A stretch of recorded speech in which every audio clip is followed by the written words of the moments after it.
Salut l'équipe, la fin de la saison 4 de Stranger Things Volume 2 est une fin explosive qui met en place le chaos pour la saison 5.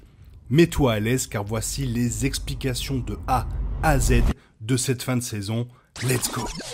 Petit message avant de réellement commencer cette vidéo, on est plus de 1700 sur la chaîne, merci énormément à tous ceux qui se sont abonnés, ça fait hyper plaisir et on commence dès maintenant la vidéo, c'est parti! Netflix avait divisé la saison 4 en deux parties, pour faire monter la hype, évidemment. Et bien qu'ils ne contiennent que 2 épisodes, ce sont les plus longs à ce jour, le dernier épisode ayant une durée de 2h19. Ce final voit tous les héros de Hawkins jouer leur rôle, et surtout Max se mettant en grave danger pour attirer Vecna dans un piège.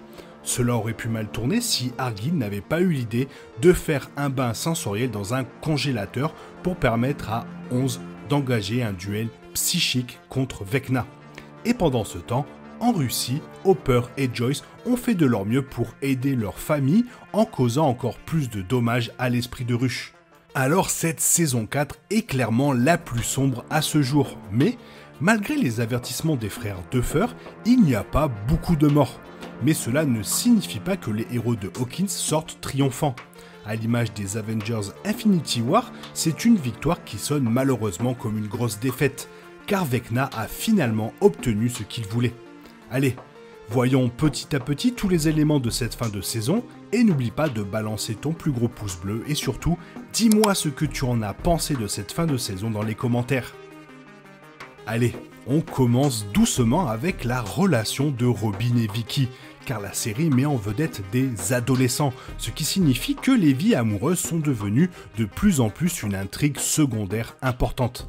La saison 4 a vu Robin craquer pour une autre fille, Vicki, pour découvrir que celle-ci a finalement un petit ami. Mais la rencontre entre les deux en fin de saison est cependant beaucoup plus prometteuse, Vicki révélant qu'elle a rompu avec son petit ami et les deux découvrent à quel point elles se ressemblent. Il semble vraiment que Robin puisse trouver l'amour dans la saison 5, d'autant plus que tous les résidents de Hawkins devront travailler ensemble pour survivre, ce qui signifie qu'elle et Vicki seront obligées de dépendre l'une de l'autre.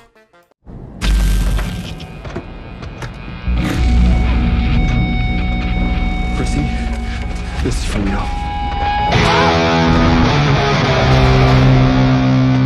Ah, les nouveaux personnages dans cette série, car Stranger Things semble avoir l'habitude d'introduire de nouveaux personnages uniquement pour les tuer. Eddie Munson de Joseph Quinn devient le véritable héros de la saison 4, se sacrifiant pour continuer à distraire l'esprit de ruche. Eddie s'était toujours imaginé comme un héros dans ses campagnes Donjons et Dragons et il avait été mécontent de ses actions au cours de la saison, en particulier de fuir plutôt que d'oser affronter. Inspiré par Dustin et Steve en particulier, il a décidé de choisir de devenir un héros. Mais avant cela, il a rendu son passage culte dans la série avec ce solo de guitare sur Master of Puppets de Metallica, qui était le choix parfait pour ce moment dans l'Upside Down pour un certain nombre de raisons. Tout d'abord, cela correspond à l'esthétique d'Eddie, il est clairement un des premiers fans de thrash metal. Mais la chanson parle aussi de contrôle et de l'idée de se perdre dans les vices. Les atmosphères sombres des paroles de James Hetfield sont le match parfait pour Eddie jouant pour distraire les chauves-souris de l'enfer. L'idée de perdre le contrôle est très appropriée pour Vecna et la tentative d'Eddie et du gang de reprendre le contrôle dans l'Upside Down rend ce choix encore plus parfait. T'existes pas, c'est pas toi. Oh, mais si, c'est moi. J'existe. Que va-t-il devenir de Max, car le cœur de Max s'est arrêté pendant 1 minute, ce qui signifie qu'elle était cliniquement morte. Eleven ne pouvait pas cependant accepter cela, utilisant tout son pouvoir pour essayer de ramener son ami. Elle semble avoir partiellement réussi, Max est vivante, mais dans le coma. Quand Eleven entre dans son esprit, elle découvre que Max est en état de mort cérébrale. Il est troublant de noter que l'invasion de l'Upside Down a été déclenchée peu de temps après. indiquant peut-être que Vecna est en quelque sorte encore lié à Max, et il a senti l'intrusion d'Eleven dans son esprit. Il serait conforme à son personnage d'attendre qu'Eleven soit physiquement de retour à Hawkins. Il doit y avoir une raison pour laquelle Max n'est pas encore morte, ce qui signifie que le personnage jouera un rôle important dans la saison 5. Étant donné que sa mort a réuni les dimensions, il est possible qu'elle joue un rôle en les séparant à nouveau.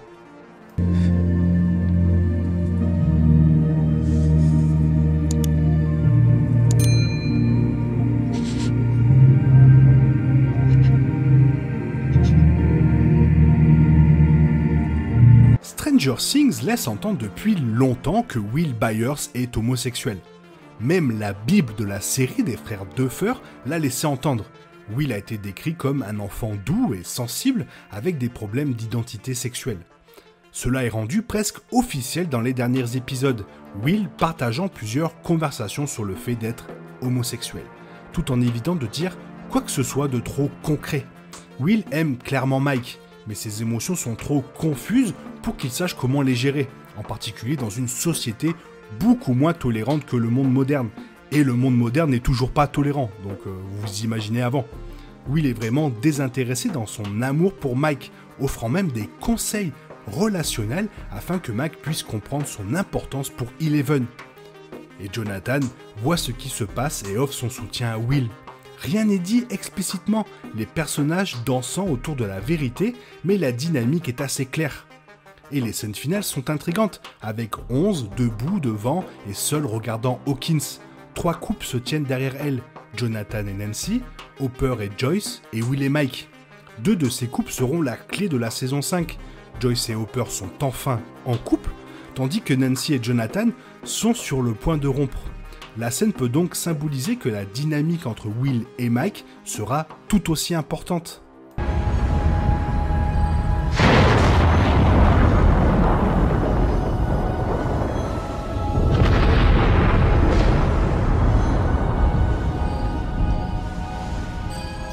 Allez, on va passer un peu aux choses sérieuses avec la révélation que Vecna a toujours été le méchant de la série. La série nous montre un flashback révélant qu'il s'est rapidement rendu compte que l'Upside Down n'était pas un purgatoire, c'était plutôt une dimension non touchée par les êtres humains. Au début, il est devenu un explorateur, errant dans l'Upside Down, se délectant d'un royaume qui n'avait pas été touché par l'humanité. Enfin, Henry est tombé sur un mystérieux nuage de particules à partir duquel il a formé le Mind Flyer. Ces particules semblent être à la base de l'esprit de la ruche, car tout ce qui les ingère y est pris. C'est clairement un retcon, mais cela correspond plutôt bien à la saison 2 de Stranger Things. Là, Will, qui était tombé sous l'influence de l'esprit de la ruche, a été libéré de l'influence du Mind Flyer en utilisant une chaleur extrême. Le supposé virus s'est finalement manifesté sous la forme d'un flux de particules jaillissant du corps de Will dans le ciel. Il est amusant de constater que Vecna semble ignorer sa propre nature. Sa plainte contre l'humanité est que les gens ont imposé une structure au monde physique. Et pourtant, malgré tout, lorsque Vecna est entré dans l'Upside Down, il a décidé d'imposer son propre ordre, encore plus strict, en créant un esprit de ruche dévorant tout. Tous les meilleurs méchants ont un degré d'hypocrisie, une faille dans leur philosophie qu'ils ignorent personnellement, et Vecna n'en fait pas l'exception.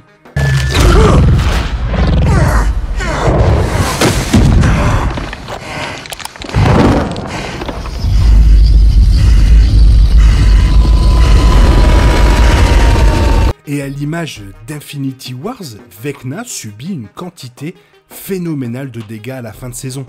Eleven le bat avec succès dans un duel psychique, tandis que Nancy, Steve et Robin attaquent son corps avec des cocktails Molotov et un fusil à canon scié. Le corps gravement blessé de Vecna tombe par la fenêtre, une chute qui aurait dû être fatale. Mais, chose incroyable, son corps avait disparu au moment où le trio se précipita à l'extérieur de la maison. Le corps et l'esprit de Vecna sont clairement forts, mais il est raisonnable de supposer que sa fuite ait été assistée par des créatures de l'Upside Down qu'il contrôle.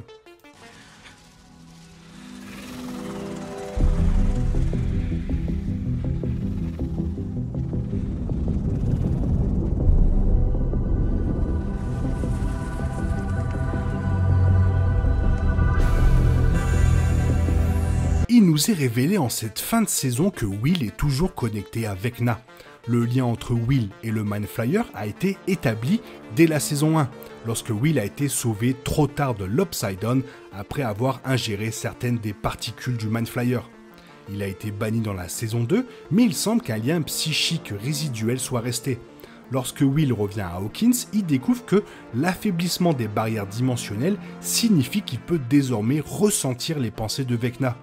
Il sera intéressant de voir comment cela se développera dans la saison 5 de Stranger Things. Will pourrait être une réelle aide pour comprendre les actions de Vecna. Alternativement, il pourrait devenir le propre agent involontaire de Vecna si celui-ci découvre le lien. On a l'impression que Stranger Things est en quelque sorte un parallèle à Harry Potter. Là, Harry Potter et Voldemort étaient liés à cause du stupide sortilège mortel de Voldemort. De la même manière, Will et Vecna semblent être liés en raison des plans à courte vue de Vecna au cours des saisons précédentes. Il sera intéressant de voir si ces parallèles se poursuivent, Will, la victime de la saison 1 de Stranger Things, devenant celui qui va vaincre finalement Vecna.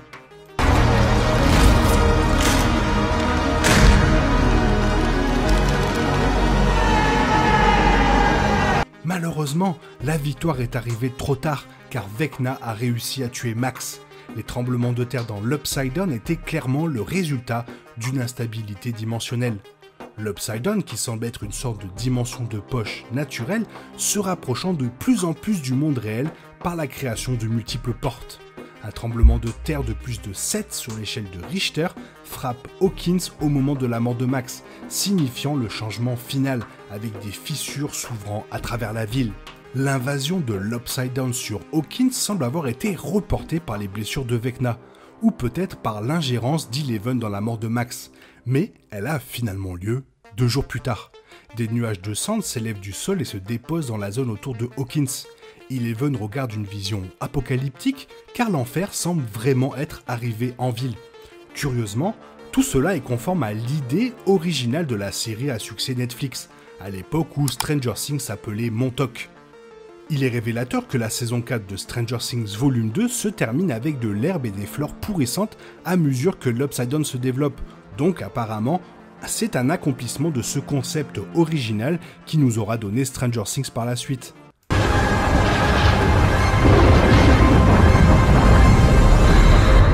En termes thématiques, la fin de la saison 4 de Stranger Things bouleverse la franchise. Les saisons précédentes s'étaient toujours terminées par des dissimulations pratiques et le gouvernement tentait de faire de même dans la saison 4, prétendant qu'il y avait simplement eu un tremblement de terre.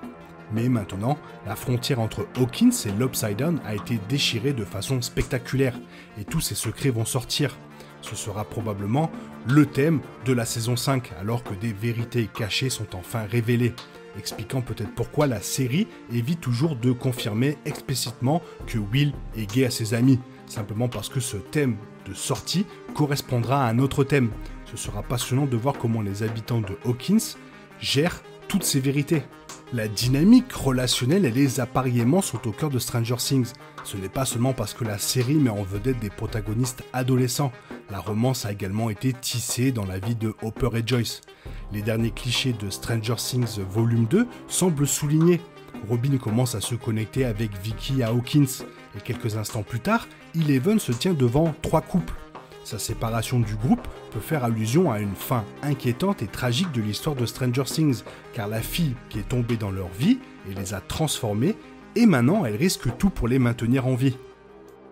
Cette saison 4 de Stranger Things marque un tournant pour toute la série télévisée Netflix, avec des événements se déplaçant à une échelle jamais vue auparavant.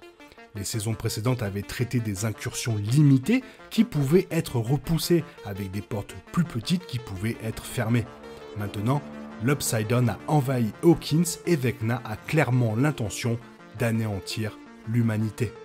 Heureusement, le retard de 2 jours dans l'invasion de Vecna a servi de dispositif d'intrigue plutôt pratique pour donner à tous les personnages le temps de se rassembler à Hawkins. Stranger Things se termine dans la saison 5 et il est facile de comprendre pourquoi. C'est le point culminant dramatique, le point culminant de tout ce que les frères Duffer ont fait depuis le début. Voilà, maintenant il me tarde de voir ton commentaire dans la zone commentaire pour que tu puisses me dire ce que tu en as pensé de cette fin de saison et de la série en général, car j'aimerais beaucoup avoir ton avis. Et j'espère d'ailleurs que la vidéo t'a plu. C'est à toi de me donner ton avis en likant, en t'abonnant, la partageant, peut-être en la commentant. En plus, ça m'aide à référencer la chaîne sur YouTube. Merci d'avance.